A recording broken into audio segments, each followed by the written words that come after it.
Keep busy. Taking care of business. TCB. Yeah, that's right. I was wondering whether there are particular shots. Let's take Romeo and Juliet as an example. You're going to say fish tanks.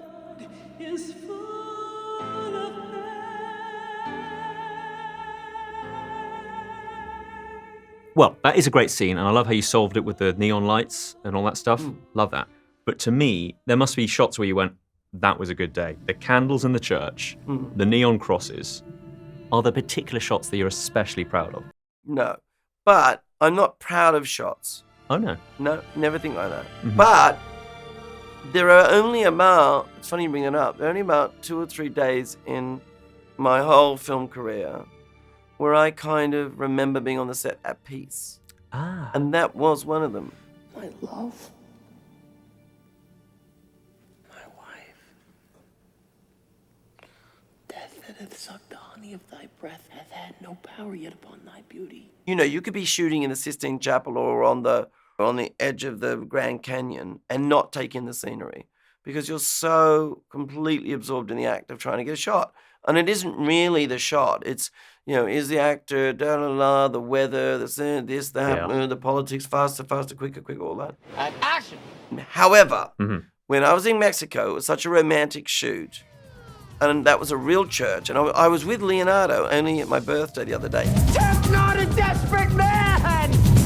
And I said, Dee, do you remember we actually had a real helicopter come in? And when you were shooting, it was a real helicopter in a real middle of a real city, and glass was blowing out in people's windows. It was like you'd never get away with it now. And he was shooting at a guy in a real helicopter, shooting back at him. And he slams the door. But I remember the death scene, and I remember the candles and the church, and it was a real church, and we had to negotiate no blood and all of that.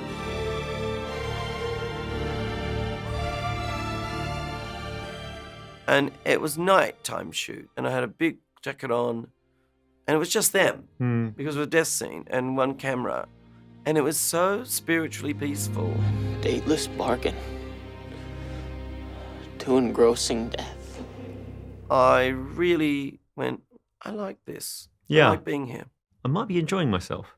Just a little. A little bit. How many of the songs can you remember, pop quiz, that are in the Elephant love song? Love is a many splendid thing, love. Lift us up where we belong. All you need is love. I mean, I could probably remember go. I haven't done it for about years. All you need is love. A girl has got to eat. All you need is love. She'll end up on the street. Because I get confused now because they've changed it in the stage show. Ah, I see. So I get a bit confused. Oh, look, wait there. I was made for loving you, baby. You were made for loving me. The only way of loving me, baby, is to pay a lovely fee. Just one night. There's no way, 'cause you can't pay. In the name of love. You crazy fool, I won't give in to you. So, Don't leave me this way. you go through the whole thing, right? Right. Can I always love you? And there's a few more in the middle. And you'll never need to rewatch the movie. We've got it right there. Cut. Perfect. I mean, why did I have Nicole and Ewan do it? I could have done it myself. I'm thinking that right now. I want to ask a really big question about music. Yes. Which is, which of all the songs that you've chosen to be in your movies or that you've commissioned or had written are you proudest are now part of popular culture because of you? I mean, music's a different world for me. I work with masters and new up-and-comings and great producers, but I do actually produce myself. Like, I'm in the studio. I get in amongst it and do the work. Now, I'm not on the faders, but that's usually somebody else. But I do produce. And then I work with great producers, or I co-produce, or whatever it is. Or in the case of others, they just do it themselves and I just respond. But which am I really happy about being in popular culture? Because it might be exit music would be a perfectly good example. Wake from your sleep, the drying of your tears. Today we escape we escape. Well, Exit's really got an amazing story because there's this young band and I keep talking to the lead singer about this song we need and he promised and he's on tour and, you know, is it going to happen? It's not going to happen. So Craig writes another song to finish Romeo and Juliet, right, which was This Love is a Strange Love, actually. He goes on to record it on an album.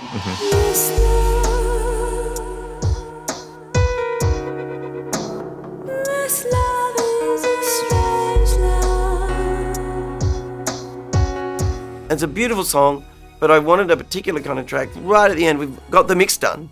Yeah. And suddenly I get a DAT and it says, from Tom, this guy's name is Tom York, the band's Radiohead, to Baz. I couldn't think of a name, so it's called Exit Song for a Movie. I learned years later that because Tom had to do that, he and Johnny had a fight. I mean, I think we can say this now. Yeah. And there was a bit of tension about whether the band goes on or not. And Tom goes down to do Exit Song. Johnny comes down, and and that becomes OK Computer. Like, that song was the kickoff to OK Computer. Now, Radiohead, if you're listening, and I've got it wrong, and it's just apocryphal, I'm sorry for that, but that's what I heard. And I'm grateful to you. And can I just say, at the end of Romeo and Juliet, it's as if I was already on the verge of tears, if not already crying, and then that song hits you and you just go... Breathe. He does it brilliantly. And what's so great about it, for me, that song, is that one, I wasn't around for the music. It wasn't like I was involved, going, gee, could it be darker? Or even sometimes I get in with the artist and get a different vocal. Just arrived. Yeah, and out of words, it could not be more perfect.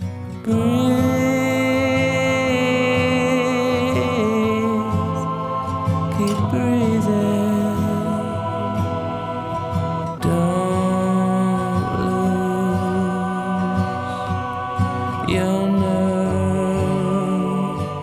I mean, it sounds like Romeo singing to Juliet. If it was a musical and he sang that over her body, you'd go, yeah, all right, we're good with it. I now want a Radiohead musical. It'll never happen, but imagine.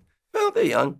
Yeah, there's time. I also have a big soft spot for Lana Del Rey. Oh, we got that track. The house looks well, doesn't it? See the way the whole front catches the light like that? That's splendid. Come on, you two, I want the royal tour. You must understand that I like all things that are modern. Presses the R, comes out there. Oh. That's interesting too, because here's another story.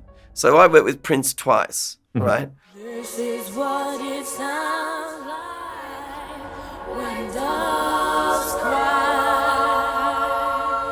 And the second time, I'm working with Prince, and we are working on a song. And I don't want to say the name of the song because it still hasn't been covered. It's an old Prince song. Okay. Complicated. Anyway, Prince. I mean, bless his spirit, he's left the planet. So gifted, but, it's never an easy road. And he did a version of it. In Sydney, he came to my house, and then I caught up. All around the world, I'd be going like, we got a track, can we, Anyway, the last minute, he goes, I don't think that's the right song. I'm going to write a new one. Anyway, he kind of did. I was late. I just thought, this is not right. So I rang Lana, and she happened to be, I was in America. She was in Byron Bay.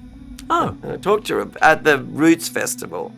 And I talked to her about it, and she had this lick, which was, will you stop me when I'm young? And I went, perfect. Yes, please. Will you still love me when I'm no longer young and beautiful? Will you still love me when I got nothing but my aching soul? And she worked with a really wonderful producer. And then I would there was this new thing then called Skype. Ah, the future. Skyped into the studio. On the World Wide Web. And I knew it when I Skyped in the studio. I mean, I had hardly any notes. It was just great. You'll ruin them! Jay, stop it! Right here. No, Jay!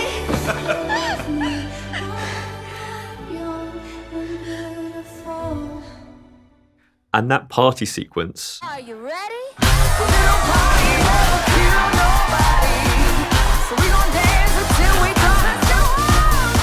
Has had its own life. It's become its own thing. Yeah. Afraid I haven't been a very good host, old sport. You see,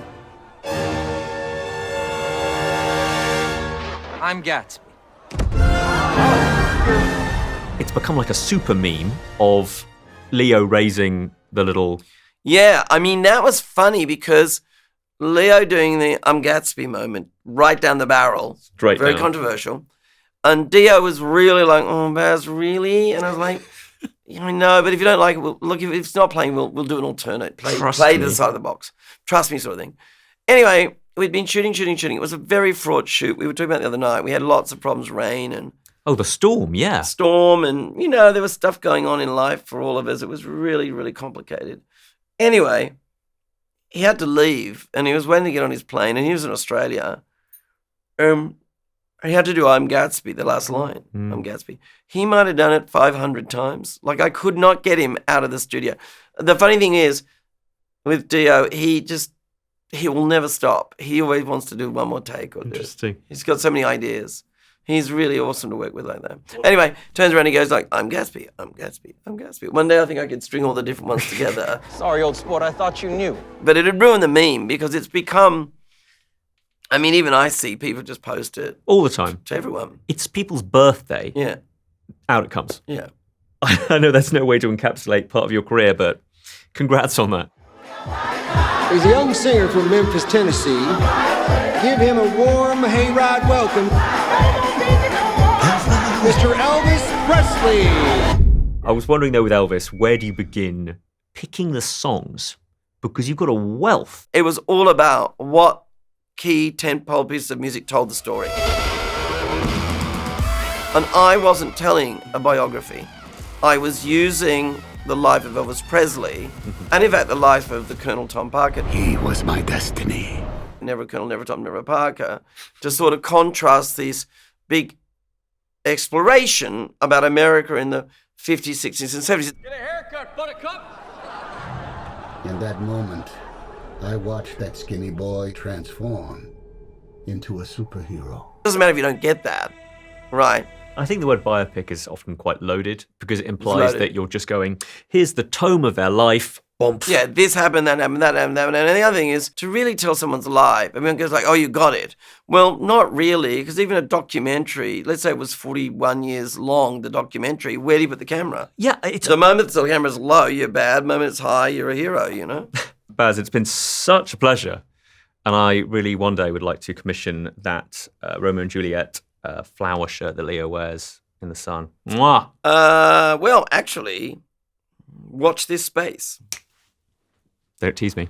Thank you, sir. Oh, Thank you. easy. It's always easy chatting with you. Thanks for watching. If you enjoyed this video, don't forget to subscribe and click the bell icon to keep up to date. You can listen to my Radio 1 movies and TV podcast Screen Time on BBC Sounds.